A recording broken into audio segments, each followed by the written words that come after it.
Hey you, and welcome to this video where I will help you out how to add an exit page in SurveyMonkey. And that can be a thank you page, that can be a question in the end page, whatever you want. But I will show you in two ways how we can add an exit page. So we go right here to example YouTube, and I created right here page 1 and page 2. And we have two ways how we can create a nice exit page, because the first way is going to publish survey, and then we go right here to settings, and then we select right here at the custom thank you, because right here if you're having an upgraded version you can select right here custom thank you, and then you can create right here a custom thank you page, an exit page for your survey. Then if you don't want to do that, we go to design survey.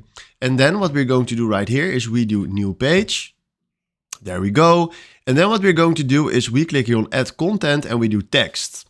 And then from here we can fill in thank you for your information. And then we do save right here. Oh, let's make this one bold too. And then we do save. And then right now, if we go to the preview survey, he will send us to the page. And then if we click on next and we click on next, you see right here that this is a thank you for your information. And then if you click on done, the survey is done. So these are the two ways how you can add an exit page in SurveyMonkey. Hopefully this was exactly the video where I was looking for. Thanks for watching and have a wonderful day. Ciao.